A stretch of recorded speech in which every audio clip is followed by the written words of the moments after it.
There is nothing more precious in life than freedom. Your freedom is in your hands. There is nothing more precious in life than freedom. Your freedom is in your hands.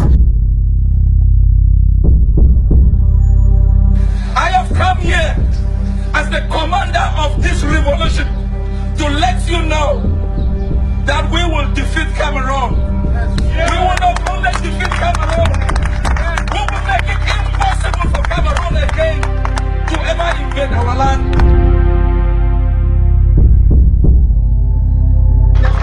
Because this is the appointed generation. And we are going to see Biafra.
Nkem? Yes, you are live. Let's leave at the top of the hour, please.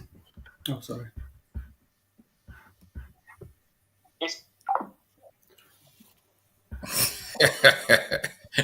What has Nkem done, Mr. VP? Was that a call from Chief of Staff? From the chief of staff, or was that a call from the capital of Ambazonia, state of Libialem, in Fontaine? That was a call from the chief of staff.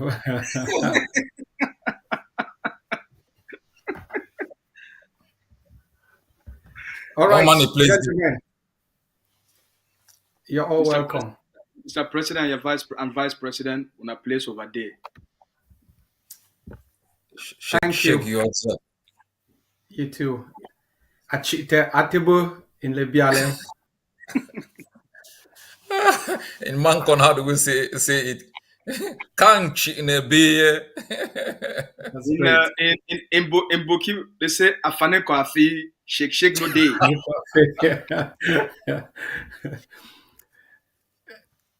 All right, gentlemen. So, what are we rolling on? Spokesman, today we are talking about recognition and world dynamics. And we are drawing inspiration from the what the vice president described as the bold decision from Norway, Ireland, and Spain in recognizing Palestine. Does it really make a difference?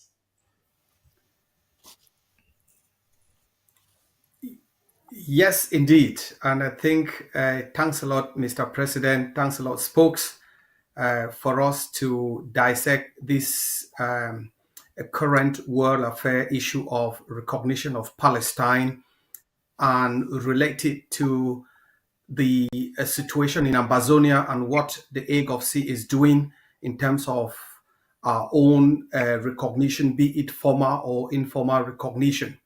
Bear in mind that there are former states, just as there are informal states. By informal, we mean states that exist, but they are not formally recognized under the UN, the international instruments, but they currently exist and they are self-determined, self-governed, and they look after their own future political affairs. So we will look into that today.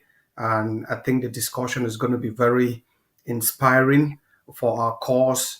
Is going to throw in more light into what Ambazonia is up to. I look forward to that discussion.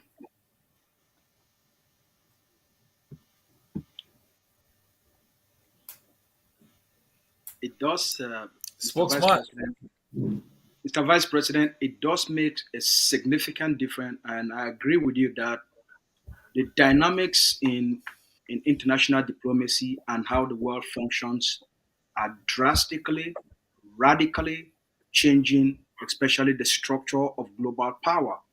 And we are seeing this playing out clearly in the case of the conflict between Israel and Palestine and how the world has handled the conflict.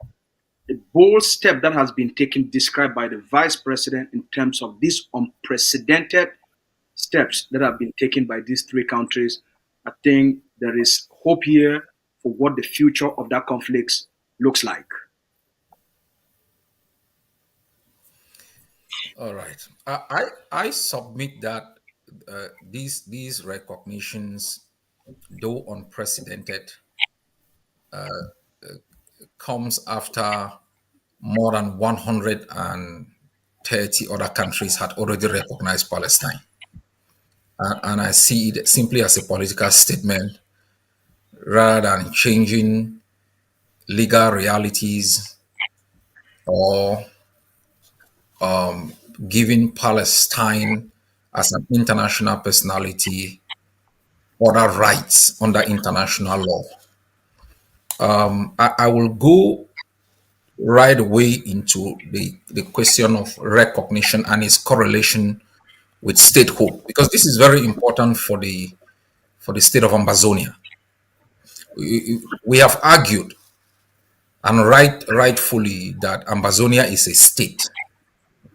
Whether it is recognized or it is not recognized, it is a state. It has international personality under international law, and this fits squarely into the vice president description of formal and informal statehood.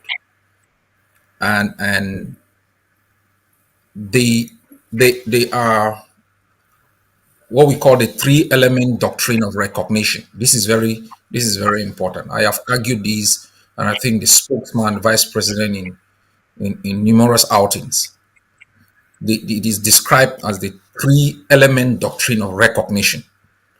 When countries come to recognize states, and why they recognize states, they have to fulfill three fundamental conditions. They are not static.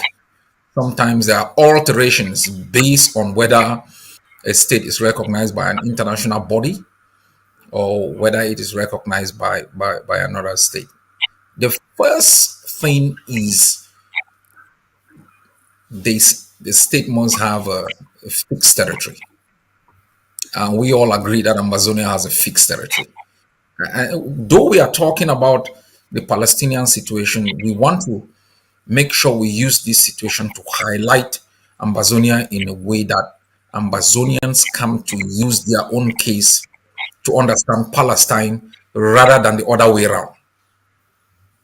And so you must have a fixed territory. A fixed territory means you must have an international border, and that Ambazonia had through the Milner-Simon Treaty between the French and the British in 1919.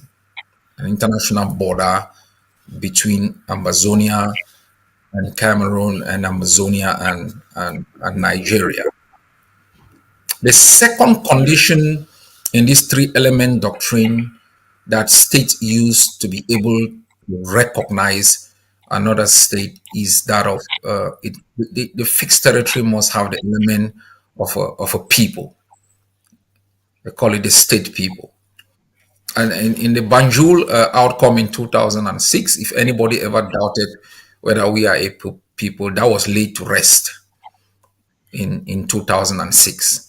It is on the basis of peoplehood and territory that the League of Nations assigned us, the status of a mandate under the British system and the trust under the British system in 1946.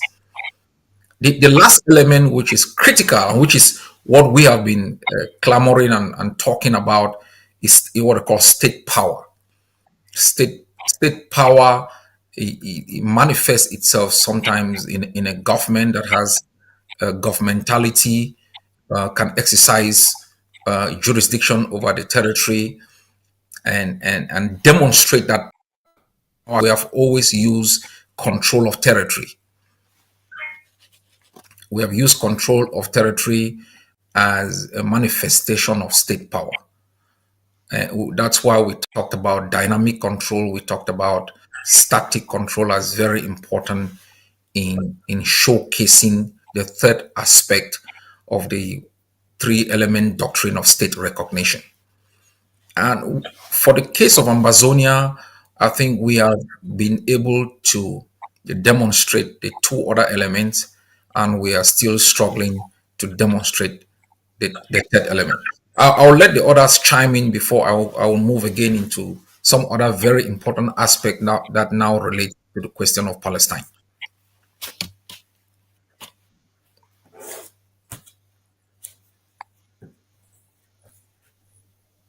Mr. Vice President, you go ahead and I'll follow, please.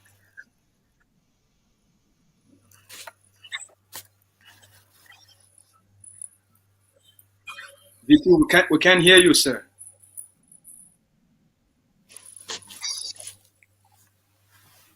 All right. Thanks a lot. Thanks a lot, Mr. President. I think you clearly elucidated on the three key elements that underpin statehood and statehood recognition. And if you look at how those three elements engineer the actual process and outcome of state recognition, you would realize that there are basically two approaches.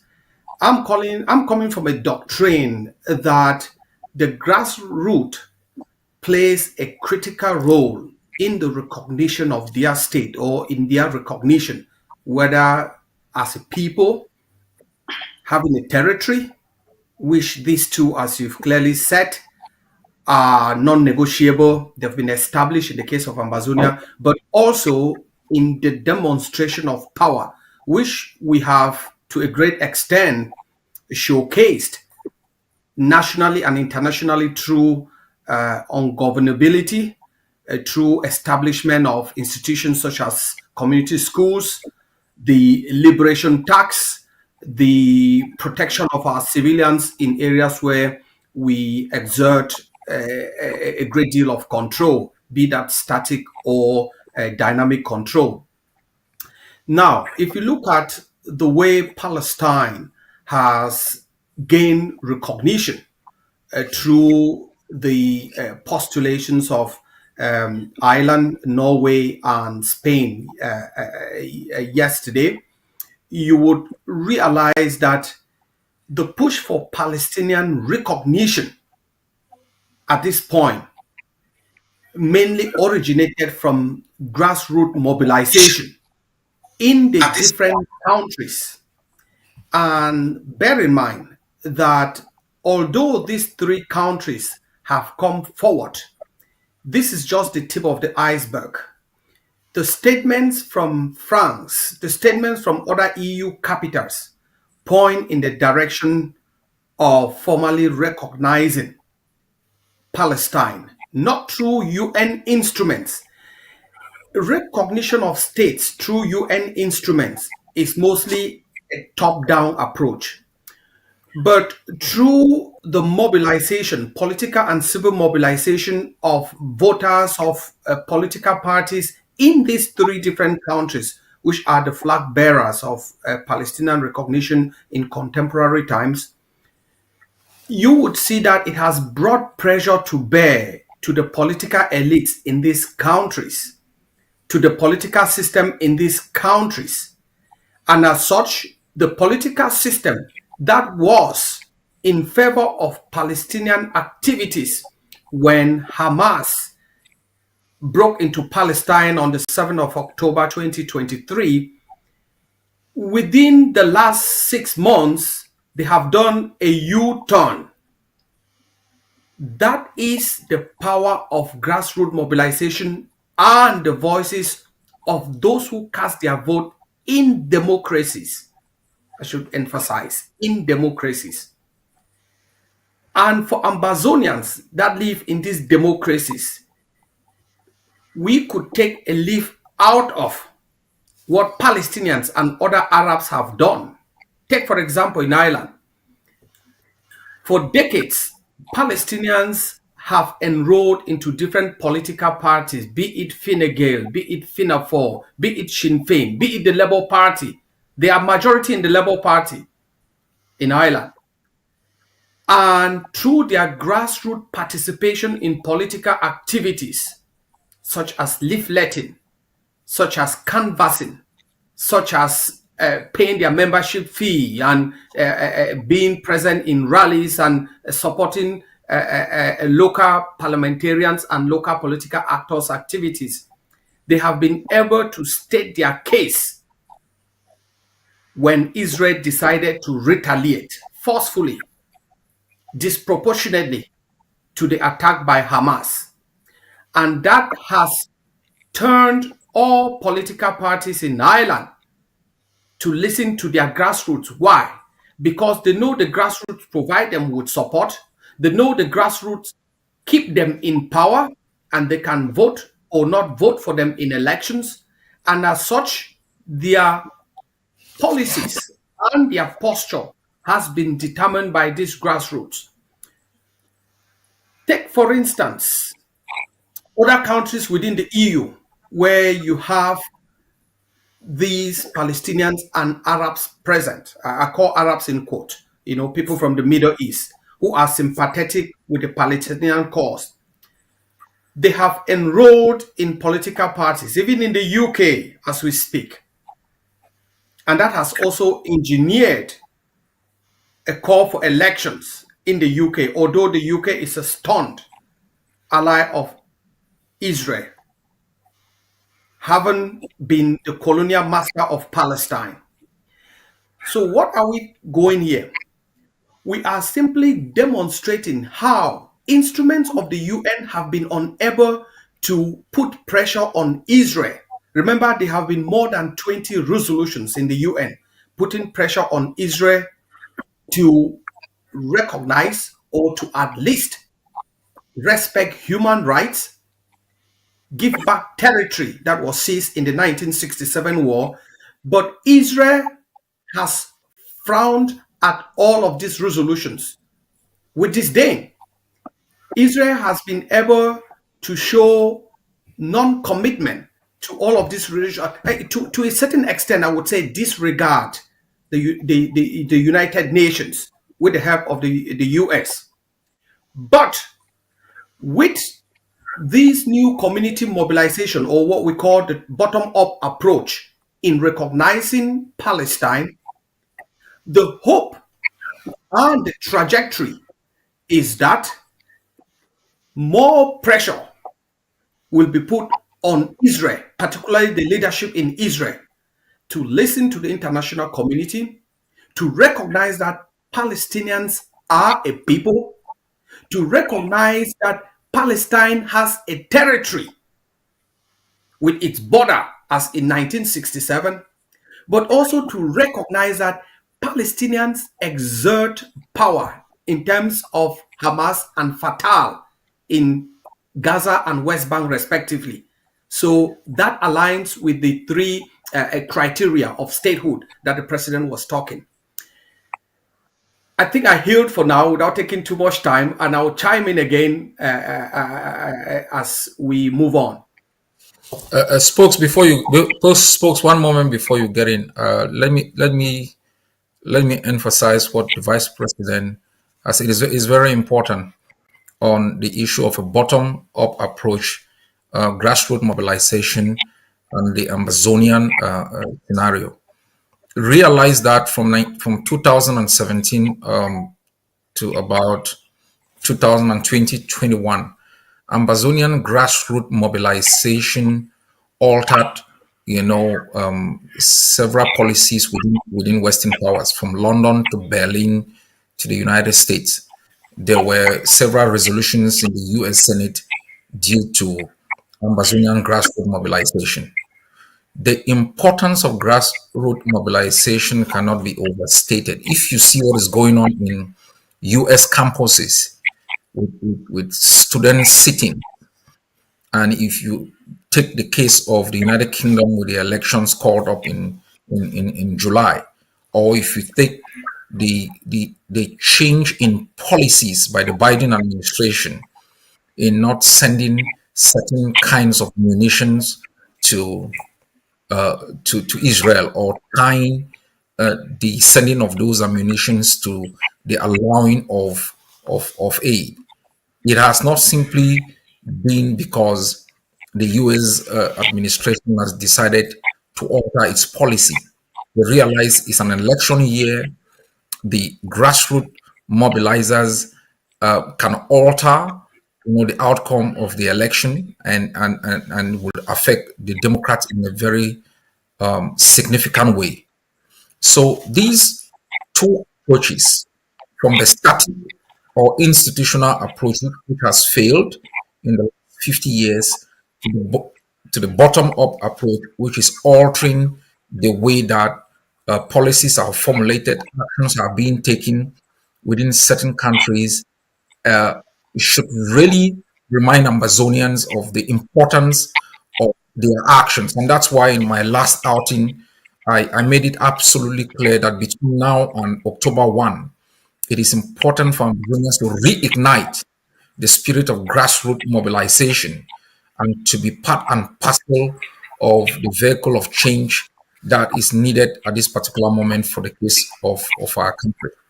Spokes, let me let you chime in.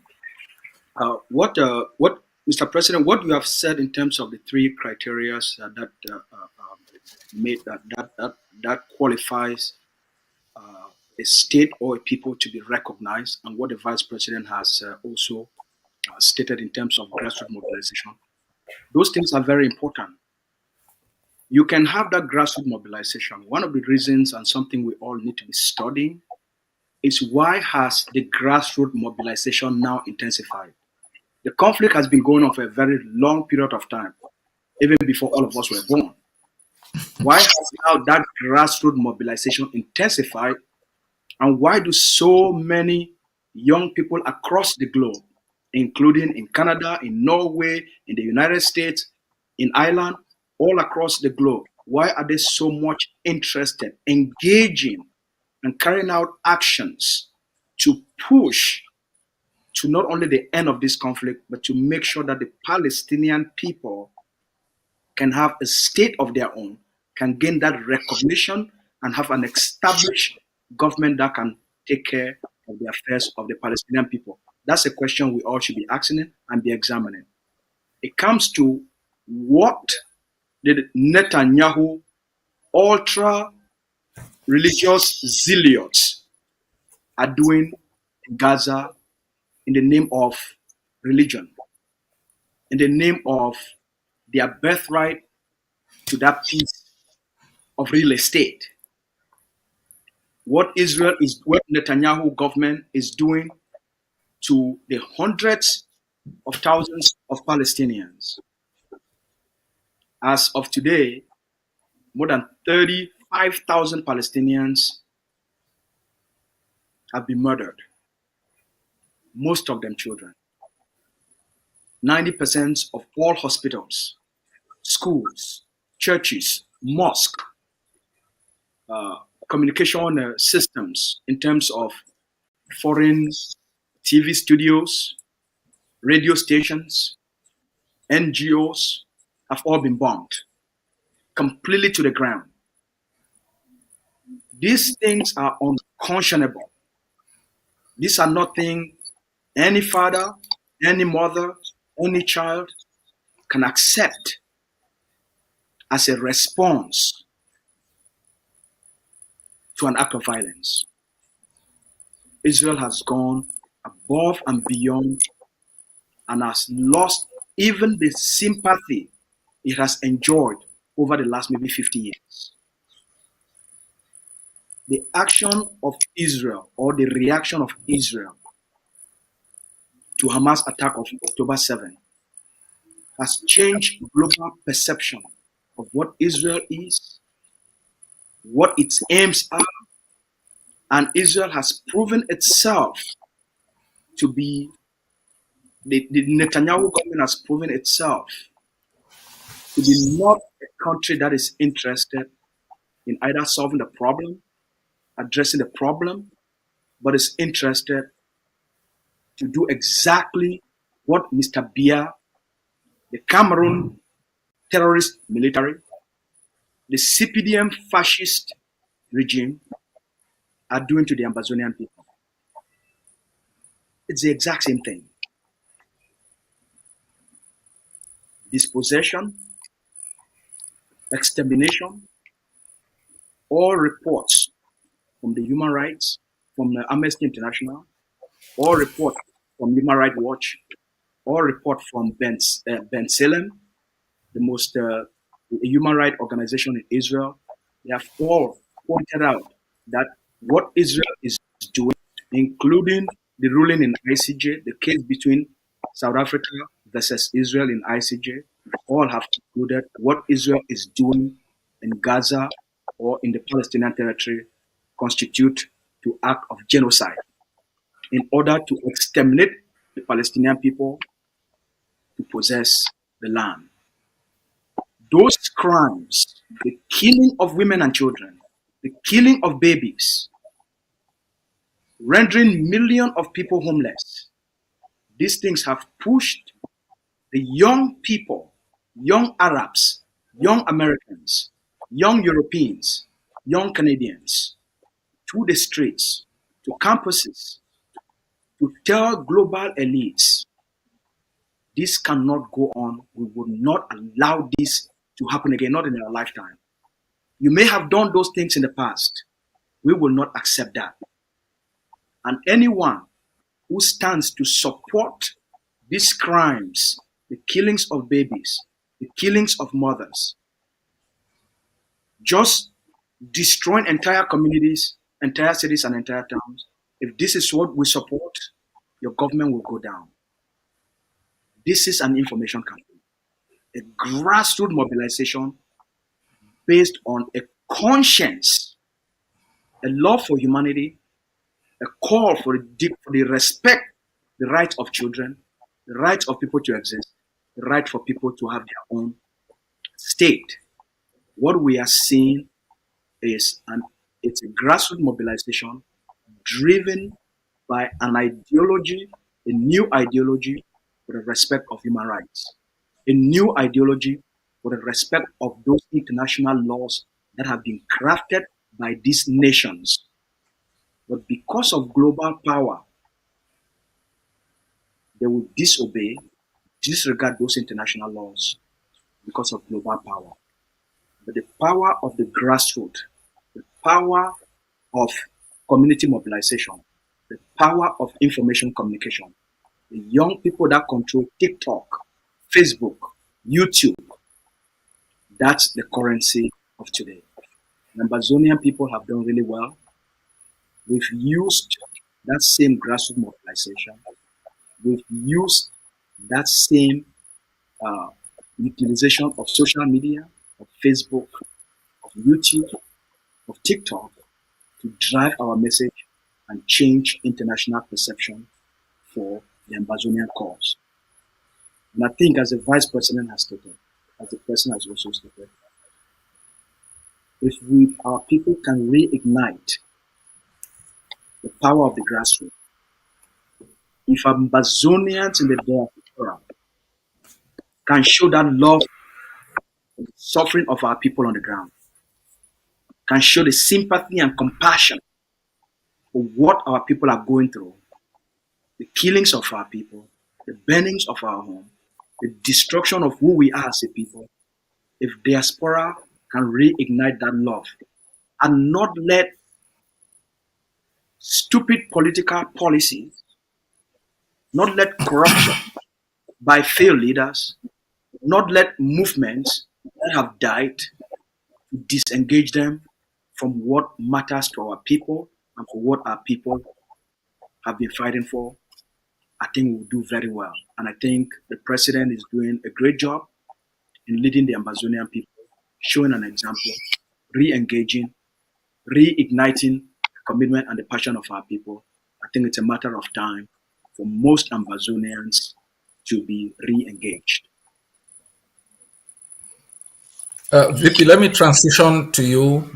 I will do transition most of the time. I think thanks, spokesman, but for the very passionate, substantive arguments you've made. And I want to pick on to something you've touched before the vice president comes in. It's the idea of impunity, which has happened since October 7, after Hamas invaded Israel.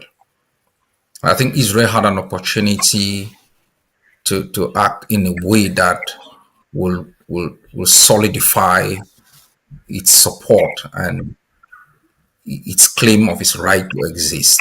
I will go back into history after the vice president must have spoken to map the trajectory of the evolution of the Palestinian conflict and the creation of the state of Israel, and for our people to understand this tragic journey and how it reflects what we have gone through. But the aspect of impunity is very important.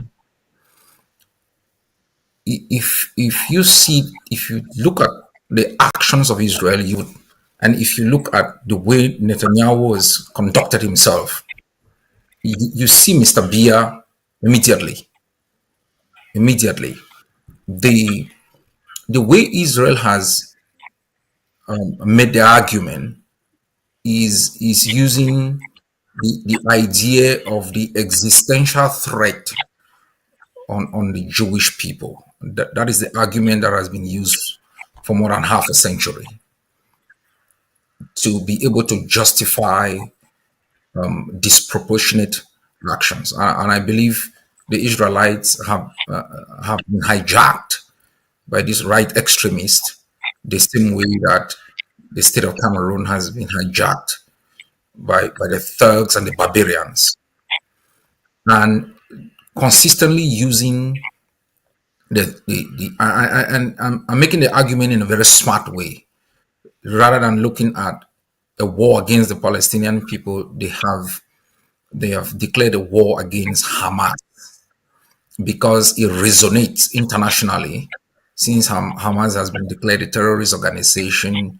Its methods too has been very questionable, and so Israel thought it could get away with carpet bombing, the kind of Dresden approach to bombing an entire city. And why I want to touch on this is because it relates very strongly to the idea of self-determination and to the concept of recognition.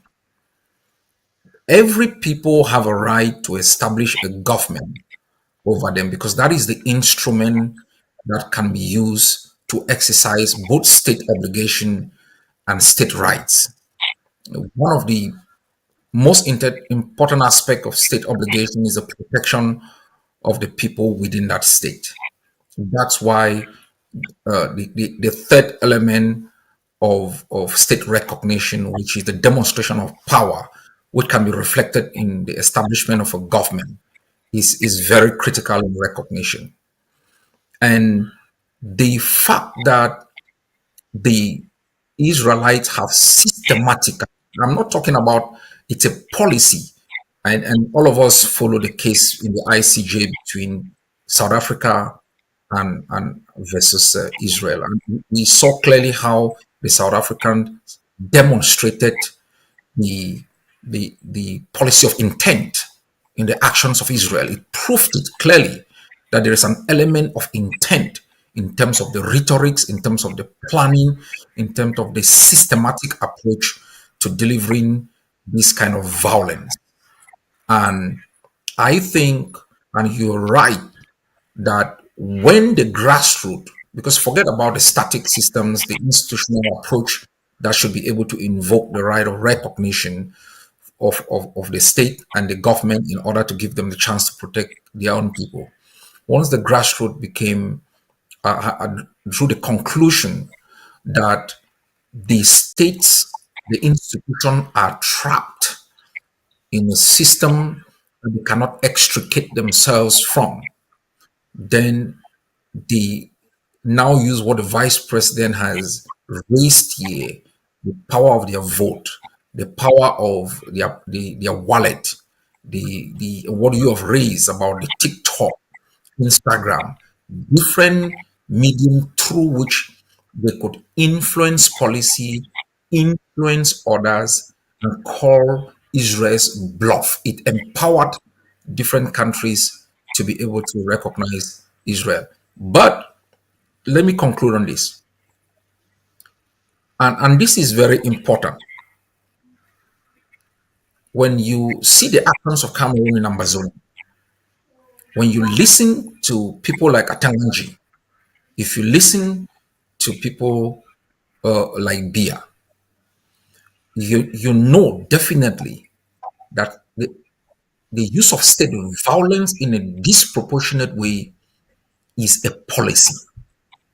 The burning down of villages, the burning of homes, the threatening of young Ambazonian males, they are all policies designed to exterminate, designed to eliminate viability, the imposition of conditions that are incompatible with human life also fulfills this kind of systematic violence. And as you have called, I hope Ambazonians will come to the realization that continuous engagement, continuous mobilization will alter our collective destiny. VP. Thanks a lot, Mr. President. Thanks, spoke. And you have clearly likened the actions of Israel in Palestine to those of Cameroon in Ambazonia, and why Norway, Ireland, and Spain would intervene through grassroots mobilization, through grassroots call for something to be done. But it is also the case that Norway and Ireland represent one of the leading countries in respecting the rule of law, human rights. Because you would recall, and Ambazonians would recall, Cameroon has tagged us rats. It's a policy. Cameroon has tagged us all inhumane names, and they follow on their policy to make sure that those considered as inhumane, the Ambazonians, are exterminated. And that has been done so much. But countries like Norway, where I know most Ambazonians would know this, the president resides in, countries like Ireland, where I reside in, these are countries that have stood both privately and publicly, for human rights, for upholding international rules and norms. And as such, we can recall that all of us sitting here have been reported to our different institutions by Cameroon in an attempt to dehumanize, in an attempt to circumvent the principles and the values that these two states hold dear and underpinned by their policies. So what are Ambazonians supposed to do in this situation? What we've been able to do in our countries of residence, and I think this might not come as a surprise, but it will be to many, is that the Ambazonian Governing Council, through the president, through the vice president, have engaged both at local level, at political and at diplomatic level, these two countries, to bid for Ambazonia. And I think we have severally told Ambazonians that there are countries that the Ambazonian Governing Council rather have engaged to bid for Ambazonia. However, what Ambazonians need to do, remember, Palestine and those that support Palestine have been very vocal at the international, through international institutions, through the UN, through Human Rights Watch. But what has brought this change in approach is not the way different countries and different institutions at higher level have engaged Israel or have engaged the Israelites, but it is how the Palestinians have engaged in the political systems out of Palestine. And as such, it is my contention and my request for Ambazonians, wherever you are resident, join a political party. Ambazonia has depended so much on sympathy from the political elites in their different countries. They have depended a lot on people holding the values of humanity at heart in order to push the Ambazonian cause. But we have seen from the Palestinians that, well, in the last 10 years, they have become members of political parties. They have engaged in their local councils with their local politicians.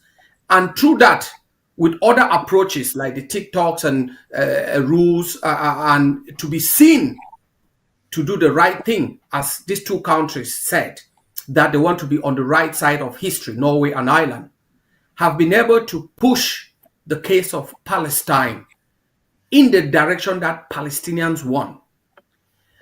So, for Ambazonians, we have done very well in terms of community mobilization, but that mobilization has mostly been within the Ambazonian community. In the coming weeks and months, the AGOVC would be putting out a blueprint on how we can do community mobilization out beyond our community, especially for the diasporans, and how diasporans can participate and become engaged in the civil and political systems of their own countries, even at local level. You don't have to stand for elections, but you can. Palestinians and Nigerians have shown us. Even without standing for elections, you can influence policies. You can go into the office of your local parliamentarian. You can go to the office of your local mayor. And because you hold the vote, because you are a member of that political party or not, but of a different political party, and they know your vote can haunt them, and they know you have supported the activities of the party in one way or the other. Sometimes it must not be financial. It could just be by sparing an hour a week or an hour a month in order to engage in party activities, in order to attend party events, in order to influence policy or to make proposals. That in itself goes a long way, and it's a long-term approach. We have been kind of looking at short-term approaches which do not bear fruition. Palestinians have engaged in this long-term approach, and after 10 years, we are seeing the results. We know they have done that, but it is in the last decade that Palestinians and those sympathetic with Palestinians have used grassroots methods in order to galvanize support, in order to push their own agenda, because they realized that international institutions were so political and they were so neo-colonialist in their posture, and as such, they could not make any headway. Therefore, they looked for other methods. So this is where we are, and I think the journey that Ireland has undertaken, I will chime more on that to where they are after the president speaks. Thanks a lot, VP. Rich content. I'll let the spokesman chime in before I come in on the trajectory of or what I call the root cause. We always talk about the Ambazonian case. We talk about the root cause of the conflict between us and Cameroon. I would like to touch on the root cause of the Palestinian-Israeli conflict and how that reflects in its entirety, historically and in terms of the moment, the situation that we face with Cameroon. Spokesman. Thank you, Vice President. What has happened with Spain, with Ireland, with Norway? The Prime Minister of my own country here, Mr. Trudeau, has made a statement. The Minister of Global Affairs said Canada is also looking and taking steps to recognize Palestine. There are certain conditions Canada has to fulfill. So the dice will keep rolling in favor of the future. What has happened here is the excessive use of force. Netanyahu response, disproportionate and overwhelming response to destroy and kill massive number of children, of women, and destroy entire cities. No father, no mother can live with that. The world has not acted the way it should have acted to halt this aggression, to halt this destruction. So states like this will take these bold moves as a leverage, as a signal, as a message to someone like Netanyahu and the Israeli government, to tell them, if this is what you are going, this is how you are going, these are the steps we will take to stop you and to stop your killings, to stop your destruction, to stop your human rights abuses, to stop your war crimes, to stop your crimes against humanity. These are very powerful statements against Israel. These are very, not only politically, but very symbolic and significant steps in altering international behavior. Mr. President, I know you have a lot to talk about this. I will let you talk about this and package it in the way that it will fit into the context of why states, why the recognition of Ambazonia is inevitable if Mr. Biya and the Cameroon Ropes government continue with their war, with their genocide and the war of Amazonian people. The world will have no choice than to recognize Amazonia in order to stop their abuse. Thanks a lot, Mr. Spokesman. Something is very important here, and Ambazonians will have to understand this. recognition is important in giving a state kind of international personality. Recognition is important in establishing relationships with different countries. It may not be necessary in your existence because you can still exercise state power without formal recognition. We have Palestine, though recognized by more than 130 countries, is not having a UN seat. We have Taiwan, though not basically recognized, is exercising power. We have even Somaliland, just been recognized by Ethiopia in a questionable way, but yet it has been exercising a state power. Recognition is important, but Ambazonians must take into the that the three conditions that are necessary for the state to be recognized are basically almost fulfilled. Having a territory, having a people, and exercising state power. And that brings me to another point before I get into the historical trajectory, which the spokesman had spoken about, I think, more than 6 months ago, the concept of self-government. And I think the vice president also touched it here. What Ambazonians need to do is to exercise self-government in terms of their education, in terms of leveraging their power in taxation, in terms of ensuring that policies that are inconsistent with the survival of Ambazonians are enacted, in ensuring that there's a clear demarcation and rules on the ground that gives a very strong and positive relationship between our forces and our people, and in basically making sure that the actions of La Republic, its policies on the ground, are seen as alien to the Ambazonian community. And I think the Amazonian Governing Council has been able to provide that leadership. But let me touch a bit before I go to the Vice President on this trajectory. It's very important because people are asking the question, how did we get here? Yeah, these people have been fighting every day. What happened?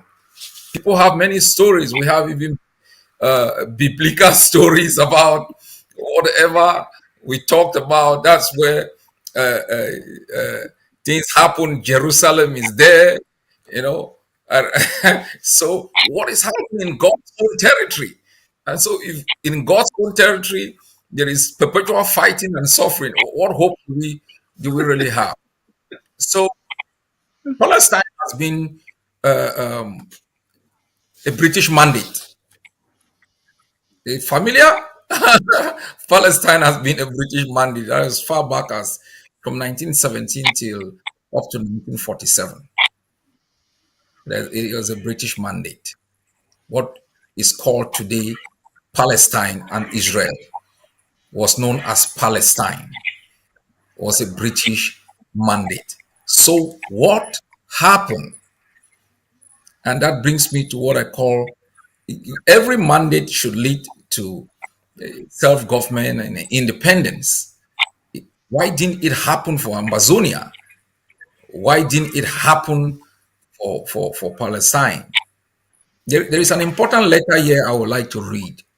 And first, let me state clearly the root cause of the Palestinian conflict is in what we call the Balfour Declaration. All right. Yeah. Yeah, the Balfour Declaration. Sir Balfour was a foreign affairs authority who addressed a letter on November 2nd, almost 1947, to Lord Rothschild. And he said, I have much pleasure in conveying to your own behalf and on behalf of the Majesty of Her Majesty's government the following declaration of sympathy with Jewish Zionist aspirations, which has been submitted to and approved by the cabinet, i.e., the establishment in Palestine of a national home for the Jewish people. This letter is the root cause of the conflict between Palestine and Israel. The United Kingdom, as the trustee, basically in sympathy with the pain that the Jewish people had gone through World War II, including the Holocaust, decided that Palestine was going to be divided into two, one for the Arabs and one for the Jews. And this led to what I call an Arab revolt and the Declaration of Independence by the Jewish component in 1948 and the establishment of the State of Israel. And that led to what I call the Arab Revolt, massive displacement of Palestinian people. So this has been a war as far back as 1948. And so this is important because this is exactly what happened to Ambazonia. Instead of granting us our independence, first, don't forget the British also divided their own territory into two and then handed part to northern Nigeria and decided we were either going to be part of the Eastern House of Assembly or we form a federation with Cameroon. But what has happened that the conflict has been prevalent, that a solution has not been found? It is also because of the Israeli claim of the territory being their ancestral homeland and compromises being made by Israel to ultra-Orthodox radicals who have decided to continuously expand the territory of the Jewish state, claiming most of the territories of Palestine. The international community has recognized the borders to be the borders of 1967. And the reason why there has been reluctance in recognition has been because the international community has held that recognition should only come through bilateral negotiations by both parties. The essence of this approach has been that only through negotiations would the parties agree on a border that may not be the 1967 border that is recognized as the international border between the state of Israel and the state of Palestine. So the reluctance of the United States, Britain, and the others has been that a recognition of the Palestinian state is a de facto recognition of the 1967 borders, because you cannot recognize the state without recognizing its inherent borders. And if they do that, it will go against the Israeli state policy that the 1967 border is a disputed border. And so the decision by these three countries is not only about this kind of formal recognition of the existence of the Palestinian state, it's also giving assent to the United Nations held position that the border between Israel and Palestine is the 1967 border. We have argued, and successfully so, that, and that has been also been upheld by the African Union Constitutive Act in its Article 4, that you cannot simply alter your border at independence. You cannot, as the spokesman said, and the Professor Carson Anyangwe has written about the principle of uti possidetis, You cannot simply dispossess a people of their land, which is exactly what Israel has attempted to do, making the contours of a Palestinian state that does not start from the 1967 border not viable. So if Palestine will agree that, okay, we are going to negotiate this border and it ends up that it is not going to be the 1967 border, the Palestinian state will not be viable. Similarly, Cameroon has used the kind of almost biblical argument used by the Israelites, their ancestral homeland, to claim that, somehow biblically, there was always one Cameroon. There was always one Cameroon. Listen carefully. I talked about the British mandate, far back as 1967. Don't forget, Ambazonia was not even part of that so-called German Cameroon until 1887. Between 1884 to 1887, when the Germans had taken over this territory of Cameroon, we were under the British, and we only fell within the German state of Cameroon in 1887. So the ancestral homeland that Cameroon has become the mother state, that it has the power to claim every other inch of that territory of Cameroon except that held by Chad, Gabon, Central Africa, and Congo. So Ambazonians should know that this is important. VP, let me not take a lot of time before you come in. Ambazonians must know this. The concept of statehood in its modern form is as young as 1648. The Westphalian concept of statehood. The concept of statehood in Cameroon and in Ambazonia is as old as 1960 and 1961. There has never been anything as the state of Cameroon. Never. There has been the territory created, stitching together peoples by colonialists. And when I read somewhere, somebody said, "Oh, who gave you the right to just ascribe yourself Ambazonia?" And I said, "Well, thank God it's indigenous. I mean, if you are claiming that we don't have a right to ascribe to ourselves Ambazonia, what gives you the right to simply take what some guys passed around in Ribauri and Son Janga and call it Rio dos Camaros, and you then assign to yourself the name Janga, and you are able to have the audacity to question people who ascribe to themselves a name that is indigenous to their existence?" So Ambazonians should relegate all of these historical fallacies. They should reject all of this ngongo nonsense. They should be able to know that our existence is not subject to any international arbitration, is not subject to the whims and caprices of colonial apologies or what they think. All their historical fallacies is debunked.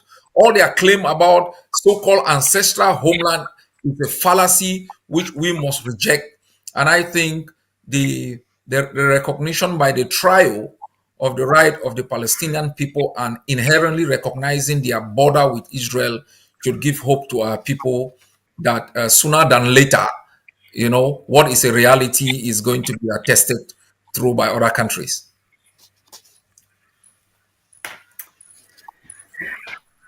Rightly so, Mr. President. I think you have nailed it in explaining the concept of statehood and the relative youngness of the state of Cameroon and Ambazonia.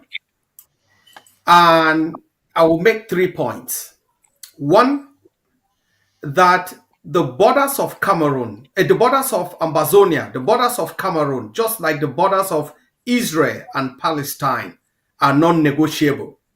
The borders of Ambazonia are contained in the Milner's Treaty of 1931.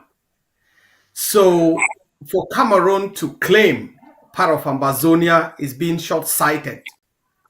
The second point I'll make is that although the crimes of Putin are enormous in Ukraine, but the leveling of homes by Netanyahu, the killing of Mami Apia by Paul Biya, makes Putin look like a saint in front of these two barbarians.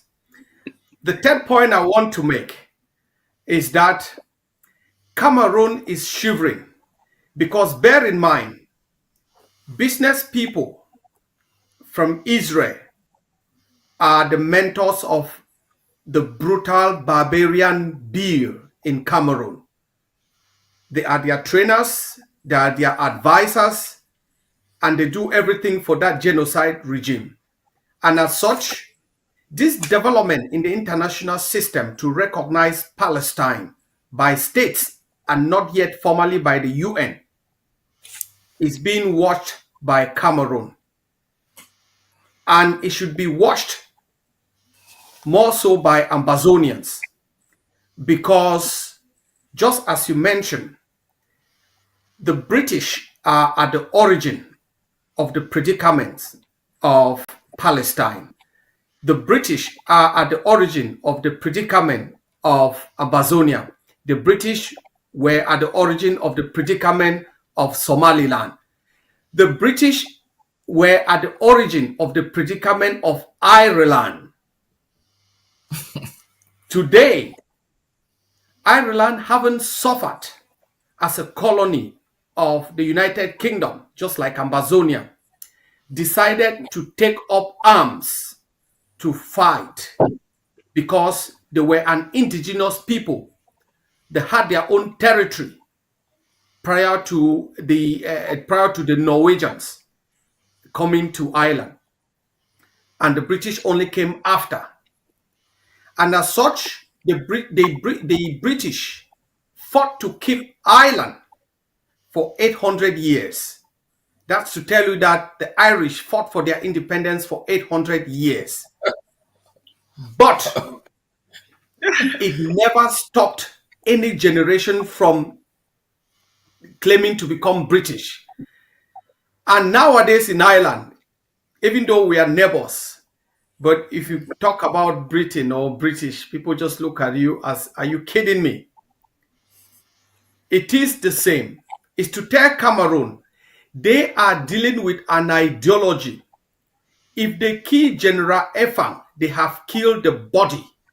But the ideals of Ambazonia are imbued in every generation, in the yet unborn.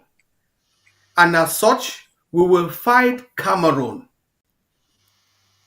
to the last person to maintain our territory that has its borders. We will fight Cameroon to maintain our identity. We will fight Cameroon to continuously emphasize to them that the 2 cubes of sugar that you thought you're going to do away with them, dissolve them in your basin of water, they are going nowhere, because the Irish never relented their efforts. The Irish have, through their sufferings under the British, just like the Palestinians and Ambazonians and other people that were colonized by the British have suffered, decided that, well, after our independence, we're going to stand with those that seek for their own dignity. We're going to align with people that seek to establish their own political, economic, and social future.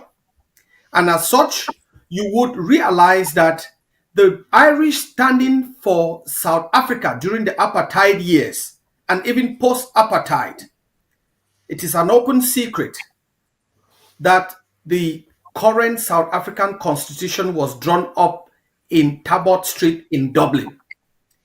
It is an open secret that institutions in South Africa were drafted in Dublin. And as such, Dublin or Ireland has always stood for the underdogs. Standing with underdogs aligns with Irish values of self-determination, of dignity, of upholding human rights. And to side with Palestine, even though they sided with Israel in the beginning, is a continuation of this deep-seated distrust for the British, because through their empire, through their colonial adventure, the British have been very good not to grant independence, but to grant what we call half-baked systems, or at times they just sell them off, like they did with the French in Ambazonia, where they sold Ambazonia to the French. But Cameroon and the French, your days are numbered. Once we start spending the liberation tax, Cameroon will know who owns Ambazonia.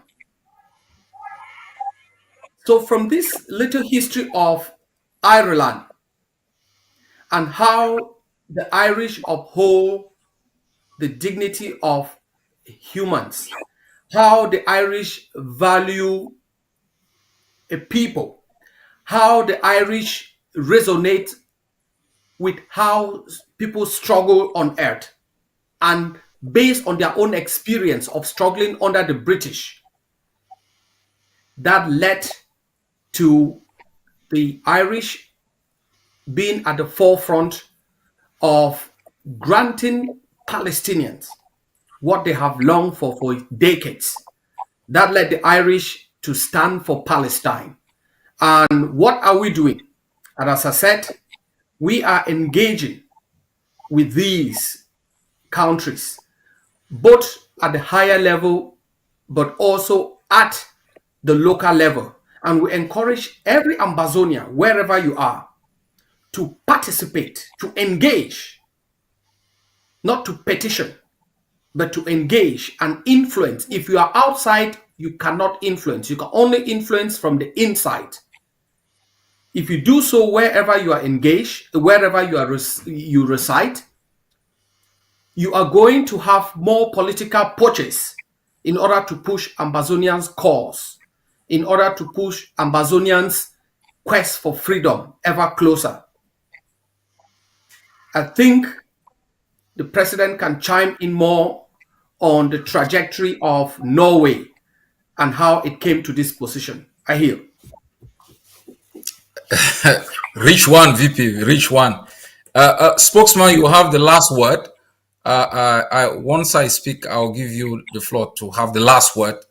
And Mr. President, I think let me chime in, and then you have the last word so that you can help us. Okay.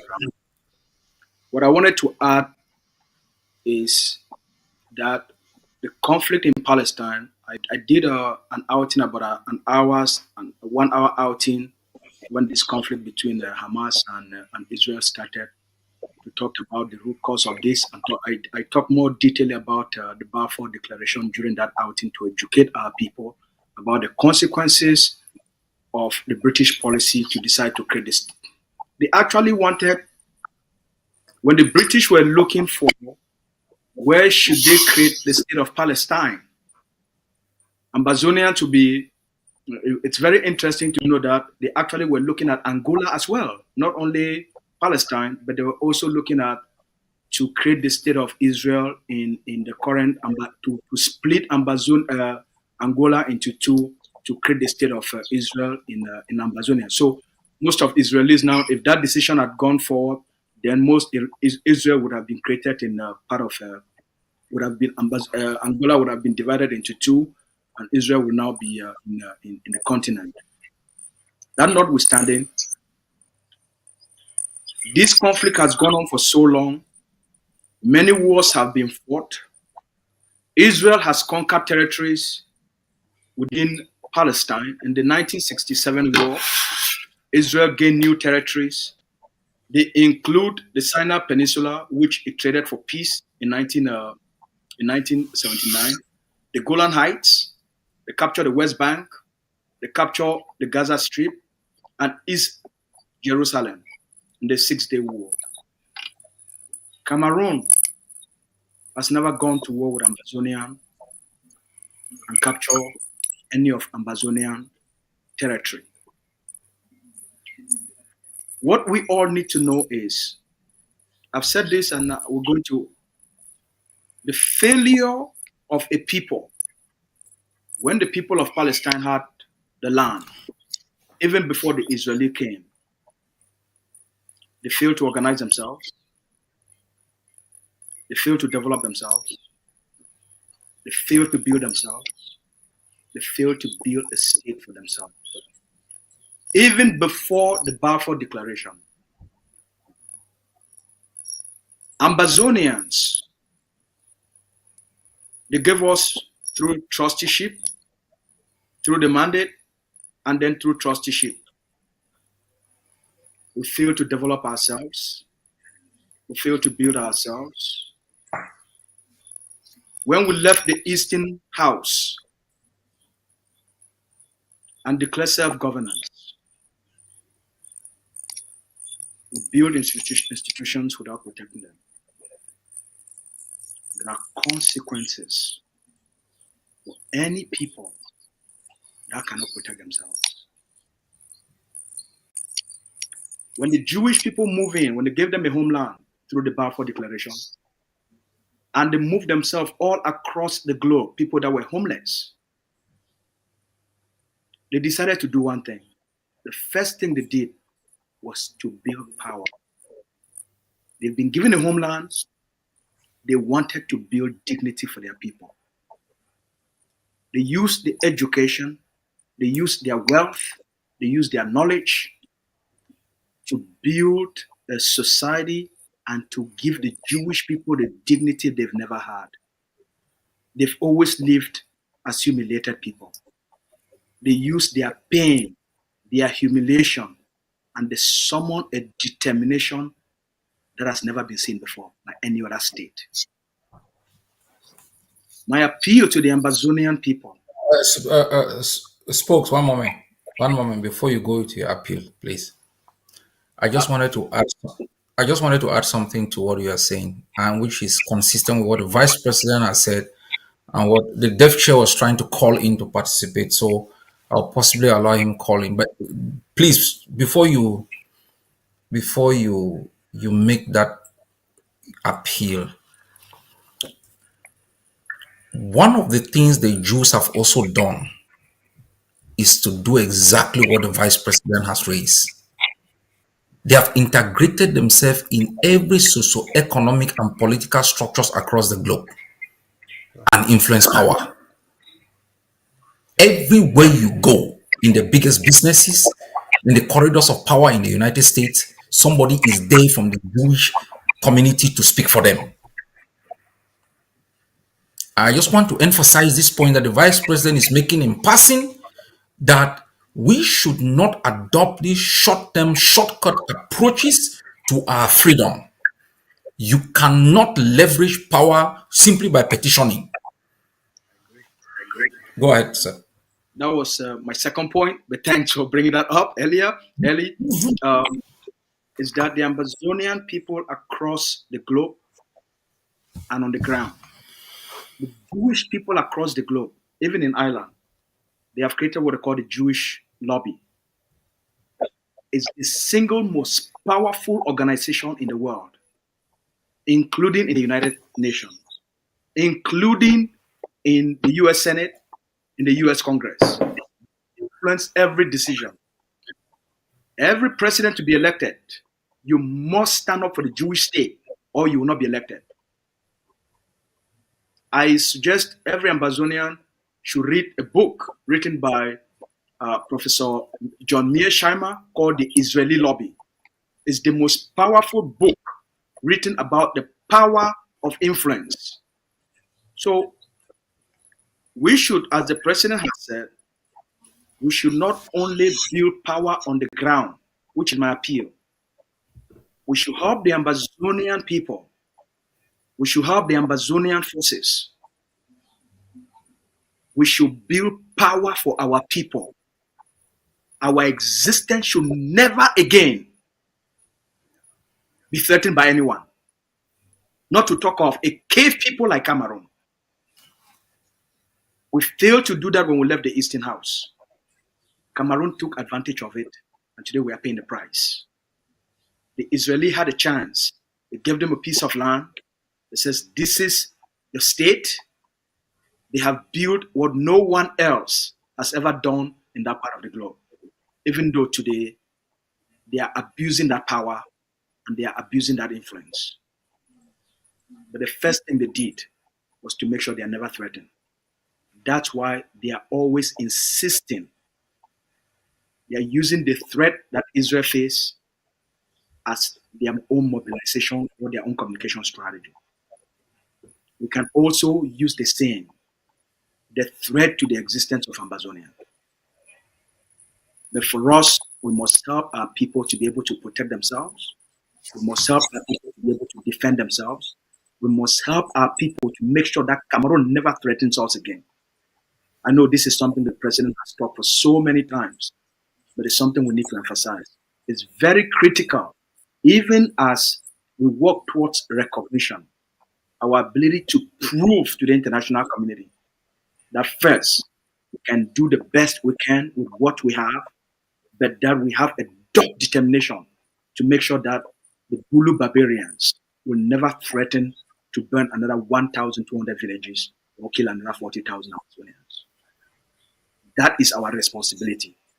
First, as Ambazonians. Second, the diasporans. All Ambazonians in the diaspora, just as all Palestinians, have played a critical role in altering policies in the West. We Ambazonians in the diaspora, as the Vice President has said, we have a moral, national, patriotic responsibility for those who left back home. For those who left back home. We owe them so much. They are paying a price. The best we can do it is to support them with the policies that the leadership is providing. Thank you very much, Mr. President, and thank you very much, Mr. VP, for this exchange. Thank you. The dev chair is on the call. He wants to participate. It looks like we are gingering the dev chair and others. So I will come back. Dev chair, unmute yourself. All right. Hello, Mr. President. Yes, you are live. You are live, boy. So you can chime in. Oh my goodness, your discussions got me up. Yes, come in. The Vice President is listening. The spokes is listening. I want to thank the VP spokes. This has been a very, very rich and enlightening conversation. The most disappointing thing is that it had to take thousands of deaths before the herd mentality in the West got broken. They have one foreign policy, all of them. They follow one beat, one drum, and it had to take the massacres and murders in the tens of thousands for a break to happen within them. It is something that at this particular moment I am really in awe and in shock that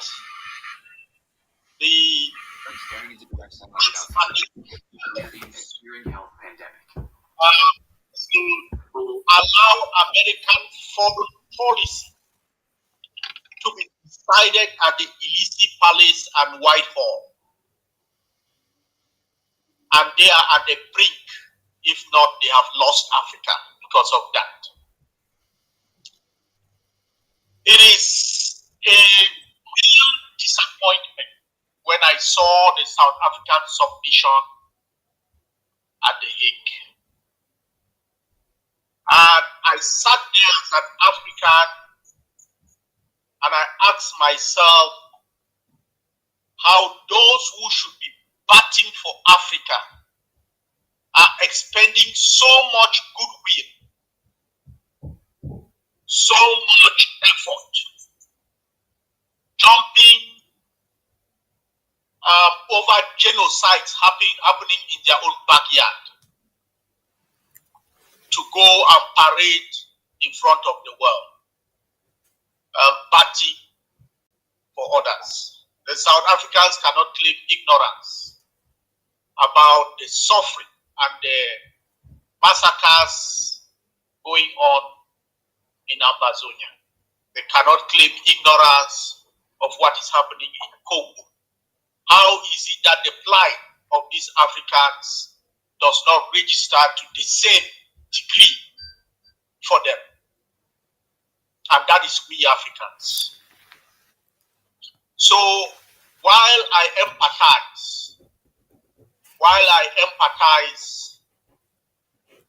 at this particular moment, there is nothing satisfying about any of these developments where I'm concerned. Where is Laurent Gbagbo? Where is Laurent Gbagbo? Where is Gaddafi? Have these people done 1/10 or 1,000,000 of the disasters that are occurring in Palestine and in Europe? Gbagbo is in prison. Gaddafi is dead because of an idea that they are massacring their people. They are slaughtering their people. While the Mr. Paul Bias are accepted, while the Americans roll them the red carpet, and the Europeans,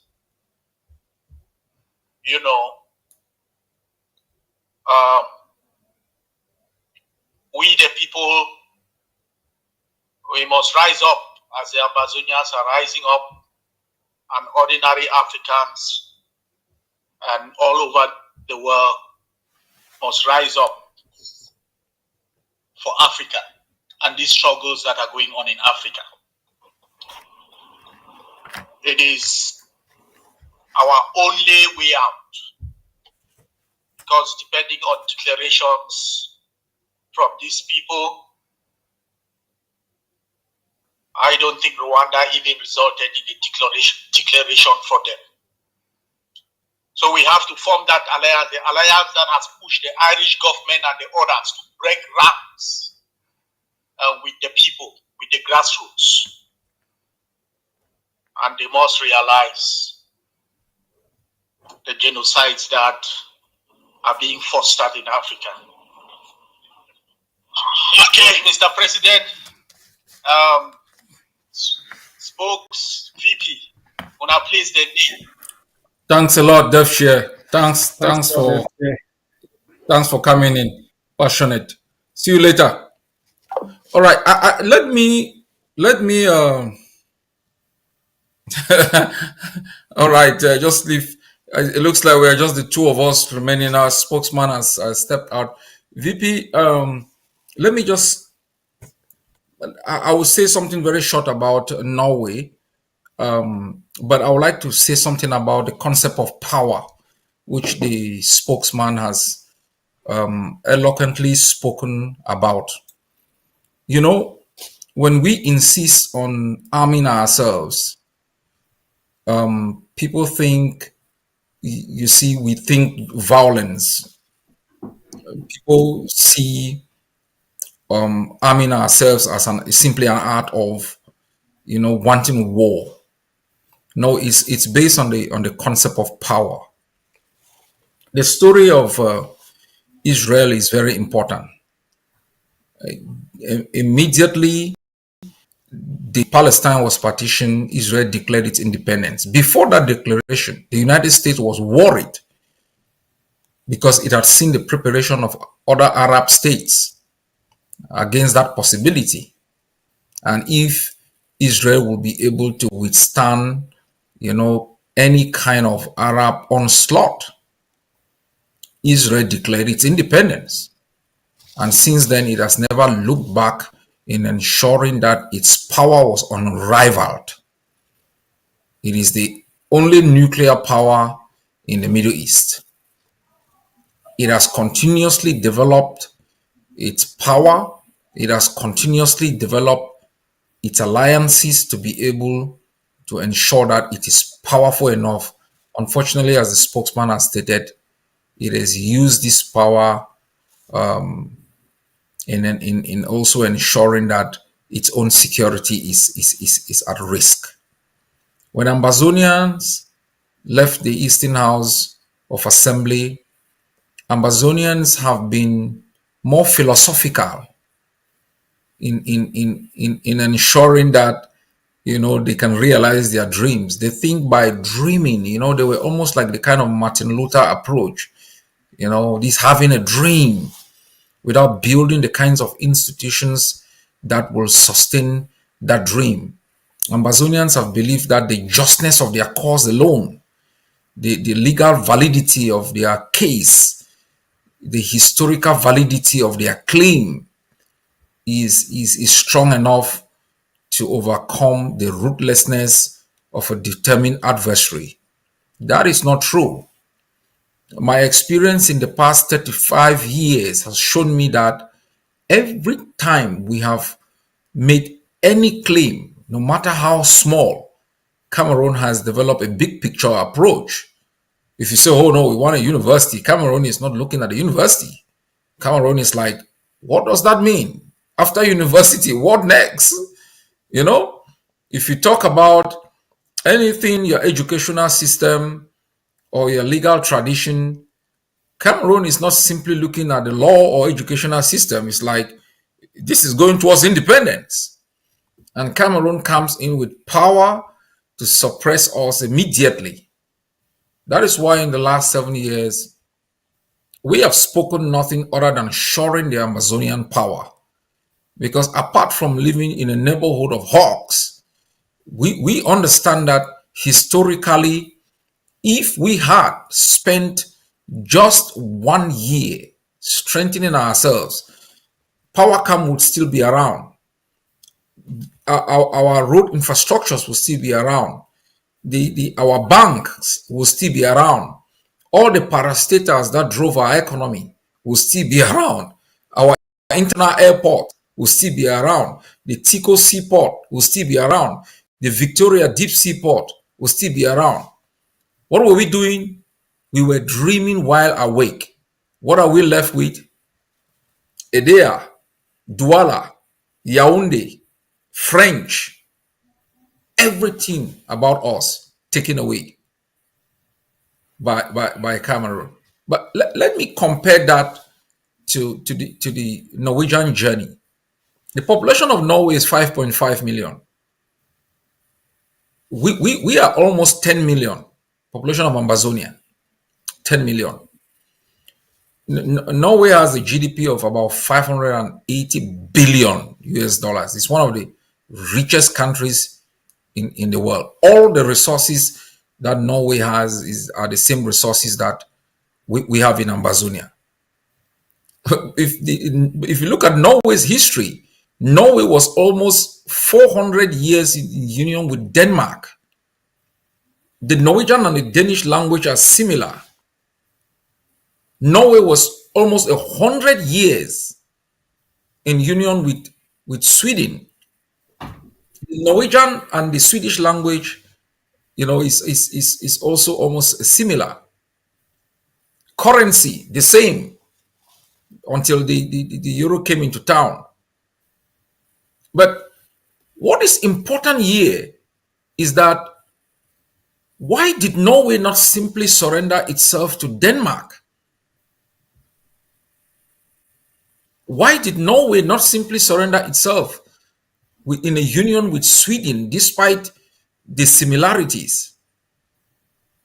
Why did it have to declare its independence and assert its sovereignty over its own territory?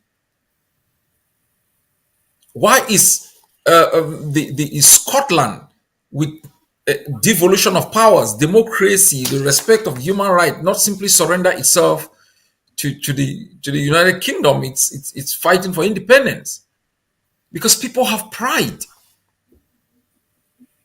reflected in their identity, and that no matter the conditions of luxury that people find themselves under dominion, they always seek to make sure that they have a sense of pride in independence. 1940, Hitler rolled tanks into Oslo and took over Norway. The king and his son escaped into a city called Molde and then later escaped to London, where they were at the Buckingham Palace. And Hitler started bombing London. And they moved up to Scotland. And from exile, they organized the resistance against Hitler. Hitler appointed a Norwegian, Quisling, as the prime minister, a former officer in the Norwegian force.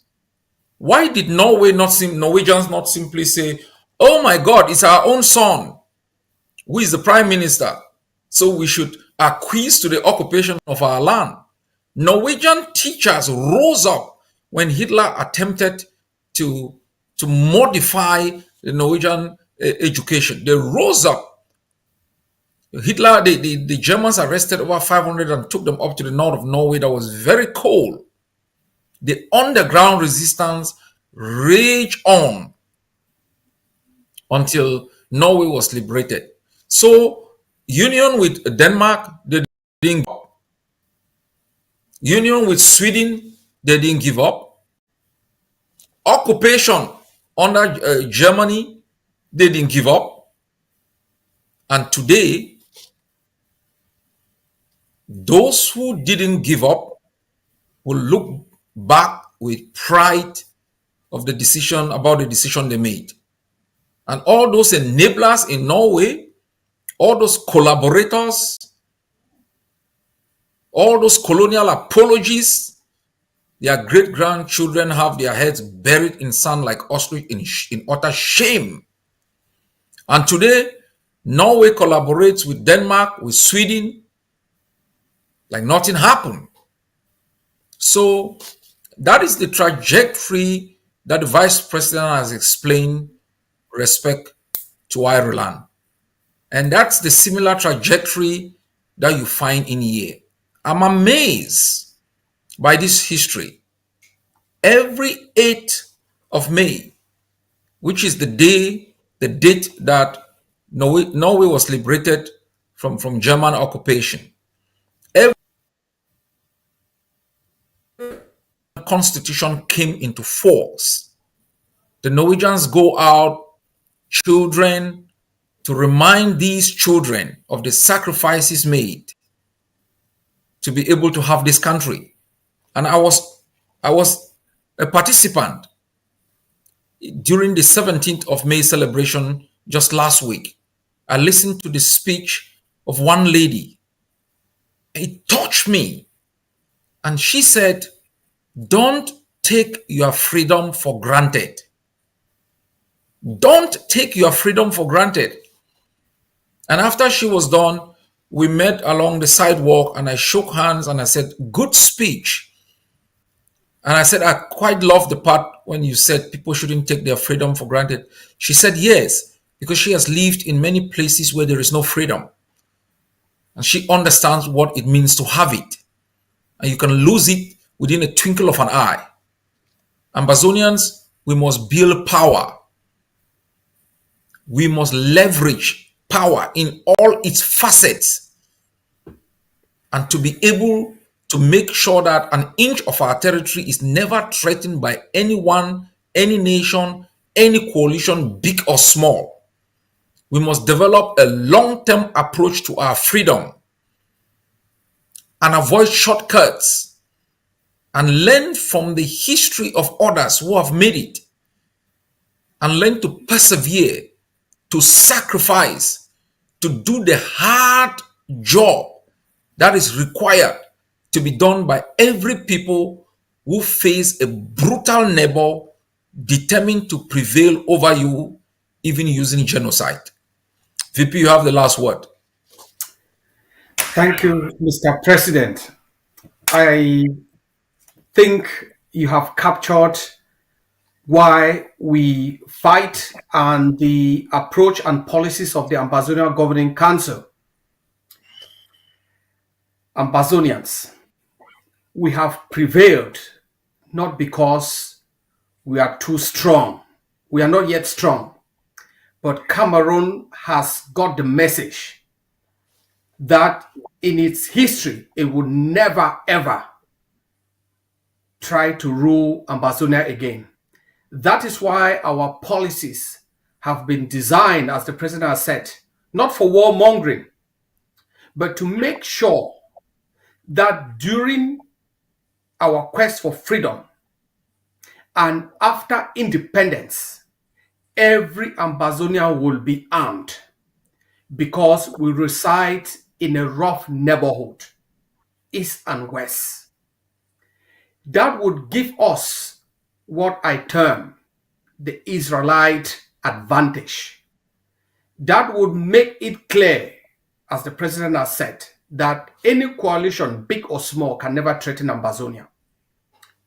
Ambazonians, that can be done, and that will be done in the territory. But also, you need to engage the political systems, the social and civil systems in your country of residence in order to start the journey to the long-term approach to our freedom. Because even after freedom, we need to have partners.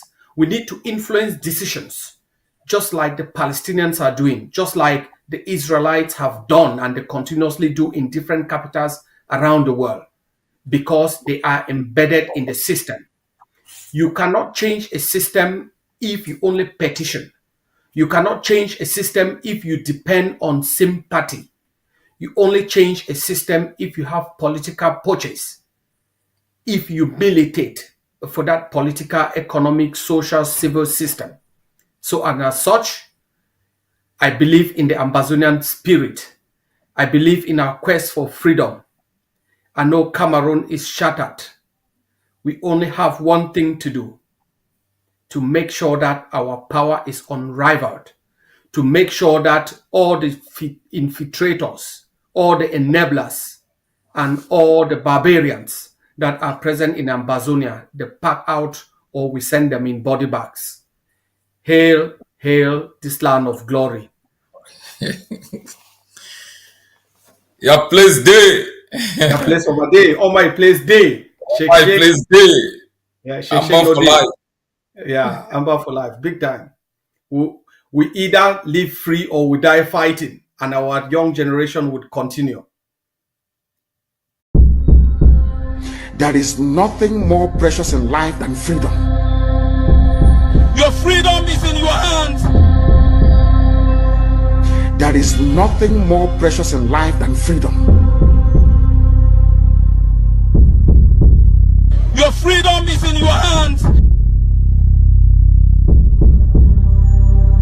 I have come here as the commander of this revolution to let you know that we will defeat Cameroon. We will not only defeat Cameroon, we will make it impossible for Cameroon again to ever invade our land.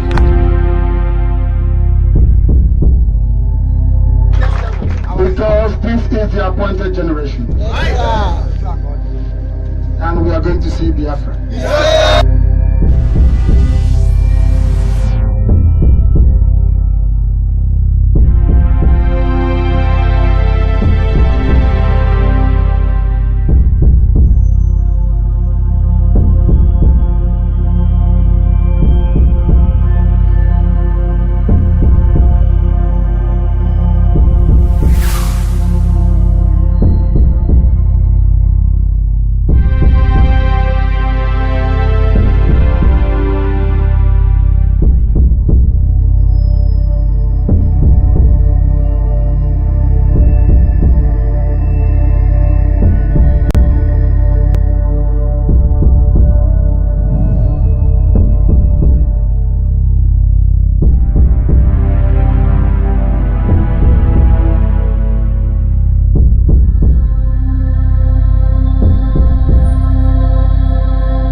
Ambazonia, special loyalty.